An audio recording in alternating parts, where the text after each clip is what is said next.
Саламатсыздарбы, урматтуу жалпы эле орто кесиптик окуу жайлардын баш салыш класстардын мугалими, адистеген студенттери. Бүгүнкү өтө турган лекциянын темасы жүз ичиндеги сандарды кошуу жана кемитүүнү окутуу. Лекциянын максаты жүз ичиндеги сандарды кошуунун кемитүүнү аткарууда пайдалануучу математикалык закондорду билесиздер. Мындайча айтканда ооз эки эсептөө ыкмалардын маанисин түшүнөсүздөр, мамча түрүндө кошуу жана кемитүү алгоритмдерин билип, окуучуларга түшүндүрүүдө эске алуучу учурларды классификациялайсыздар. Лекцияда төмөнкүдөй суроолор каралат. Биринчи, кошууну аткарууда пайдалануучу математикалык закондор жана эрежелер, кемитүүнү аткарууда пайдалануучу математикалык закондор жана эрежелер, ооз эки эсептөө ыкмалары, мамча түрүндө кошуу жана кемитүү алгоритмдери. Алгач сиздер менен мурунку сабакта эмнелерди өтүп, эмнеге басым жасоо керектигине токтолсок. Анткени биз жүз ичиндеги сандарды кошуунун алгоритмалары он ичиндеги сандарды кошууга деле таянылып каралат. Ошол себептен төмөнкүдөй тапшырмага көңүл бурсак, берилген тапшырманы аткарып, дүйнөдөгү эң кыска алфавитти билип ал деген тапшырмага көңүл буруңуздар. Демек, анда бизде караңыздар, кайсы мамчада туура жазуу жазылган. Демек, биринчи катарда 5 жана 2 деген жазуу турат.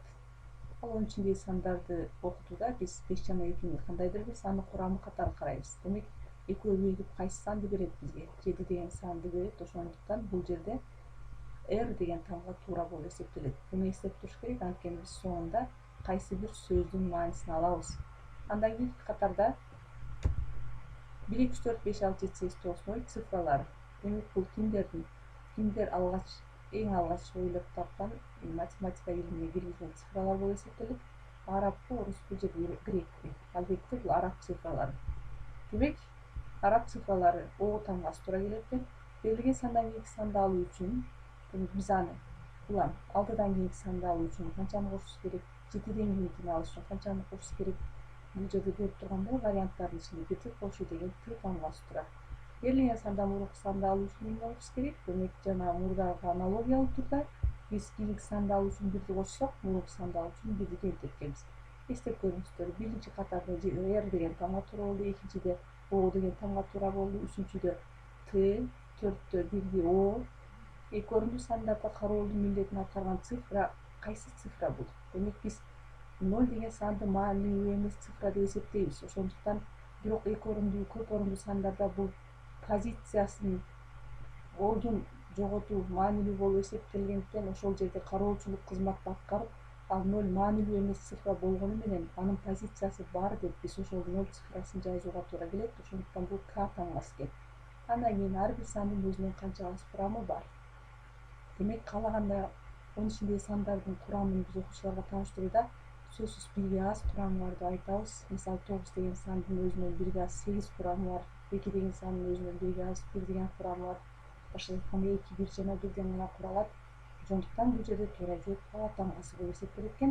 Эми акыркысы көптүктү иреттөө процесси. Демек, биз көптүктү иреттөө менен биз эмнени ала алабыз? Бөлүүнү, саноону же жаттоону? Албетте бул саноо процесси. Демек, карап көрсөңүздөр, ро, то, кас деген сөз пайда болду. Алынган сөз ротокас бул дүйнөдөгү эң кыска алфавитти түшүндүрөт экен. Ал алфавитте 11 тамга бар. Бул алфавитти Папуа Жаңы Гвинеянын тургундары колдонушат экен. Демек, ошентип биз сиздер менен 10 ичиндеги сандарды кошуу кемитүүгө байланыштуу болгон тапшырмаларга кайтуу иретинде төмөнкү нерсеге да көңүлүңүздөрдү бургум келет. 10 ичиндеги сандарды кошуунун ыкмалары. Биз буга чейин сиздер менен таанышканбыз. Биринчи ыкма бул удалаштык принципинин негизинде. Азыр эле тапшырмалардын ичинде көрсөтүлгөндөй, биз удалаштык принциби деген эмне? Сандарды куруу, башкача айтканда натурал сандардын катары. Натуралдык сандар эң чоң сан канча десек, миллионбу десе, жок, 1,000,001. Демек, 1ди алуу менен улам кийинки санды ала беребиз. Натурал сандардын катары чексиз көп. Ал эми мурунку санды алуу үчүн 1ди кемите беребиз. Демек, биринчи ыкма ошон үчүн удалаштык принцибинин негизинде алынган ыкма болуп эсептелет экен. Экинчи ыкма сызгычтын жардамында кошуу. Башкача айтканда, кайсы санга биз биринчи кошуучу деп сызгычтан алгачкы кайсы четикти белгилеп алсак, экинчи кошуучу канча болсо ошончо кадам оң жака бирдиктерди аттап, ошол менен биз суммага ээ боло турган учурларды караганбыз. Андан кийин таблицалык ыкма. Таблицалык ыкмада да биз таблица бар тигинен жана туурасынан сандарды кайчылаштыруу менен келип чыккан санды суммасы деп карап 3-чыкманы карабыз. Ошондой эле акырында карасаңыздар мына 4-чыкма бөлүктөп кошулмасы. Башкача айтканда экинчи кошулуучу биз 2 деген санда канча бирдик бар, демек бирдиктен 2 бар. Аларды биз ажыратып жазып, анан натуралдык сандардын удаалаштык принцибине таянып 3төн кийинки келген сан 4, демек 4кө 1 кошсок 5. Ал эми экинчи мисалда да ошол аналогиялуу түрдө ушундай тапшырмалар аткаруу менен мурунку сабактарда өткөнбүз. Кемтүү эрежелери да ушул эле эрежелерге окшоп кеткен эрежелерге таянып, биринчиси удаалаштык принцибине таянуу өзүңүздөр көрүп тургандай мурунку санды алуу үчүн бирдик кемтүү менен мурунку санга ээ болот экенбиз. Андан кийин бөлүктөп кошуу сыяктуу эле бөлүктөп кемтүү эрежеси деле ошого аналогиялуу түрдө кемүүчүнү эмес, кемитүүчүнү биз бирдиктер түрүндө түзүп алып, амалда аткарып окуучуларга түшүндүрүү ыңгайлуу болуп эсептелет экен. Цезгичтин жардамында кемитүү кошуудан айырмаланып, биз кошууда цезгичтин оң жака көздөй улам кошулуучунун санына карата аныктасак, кемитүүдө сол жакты көздөй аныктап, айырманы биз ошол сандын сол жагынан алабыз. Кошуунун таблицасынан айырмаланып, кемитүүнүн таблицасы биз тескерисинче суммадан эки жака ажыроо аркылуу 4 жана 3 деген сандардын суммасы жети экендигинен аныктап билгендигибизди эске салып алдык. Эми биз сиздер менен кайра биринки темага кайталы. Демек, алгач эң эле биринчи нерседе ОЗК эсептөө эрежелери жөнүндө айткым келет. ОЗК эсептөө эрежелери деген эмне? Биринчиси мына көрүп турасыздар, 60 менен 20 суммасы 50 менен 30 айырмасы. Демек, бул жерде биз бүтүн ондуктар кошуу жана кемитүү эрежеси аркылуу аткарабыз. Келиңиздер, анда эмесе бул жака мен ушул сыяктуу тапшырмаларды жазайын. Демек, бүтүн ондуктар кошуу жана кемитүү деген эмне экен? Бизде сандардын суммасын кароодо жана айырмасын кароодо жана бүтүн сандар жөнүндө сөз козголот экен. Демек, 70 менен 10дун суммасын табуу үчүн ондуктардын гана суммасын жазып, булар бүтүн ондуктар болгондуктан, башкача айтканда 0 менен аяктаган сандар бүтүн же тегерек ондуктар деп аталат. Анда биз ондуктардын суммасын гана жазып, биз баягы айткандай кароочулук кызматы аткарган ойду улап жазат экенбиз. Ошол эле сыңары кемитүүгө да мисал келтирели. Мисалы үчүн 80 менен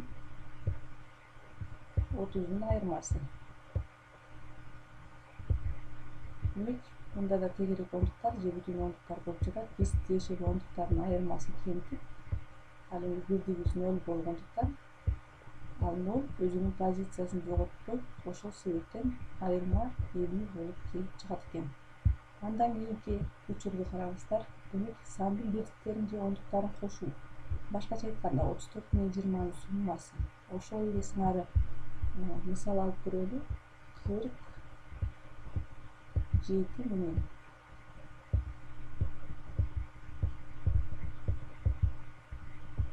10дун суммасы барабар.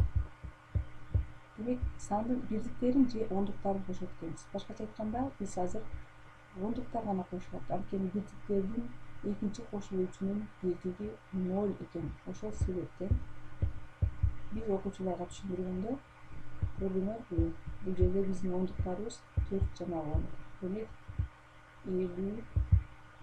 57. Анткени экинчи кошулуучунун бирдиги 0 болгондуктан 57ге барабар болду. Экинчи учурда карасаңыздар, биздин 65 менен 3дүн суммасын кошолу.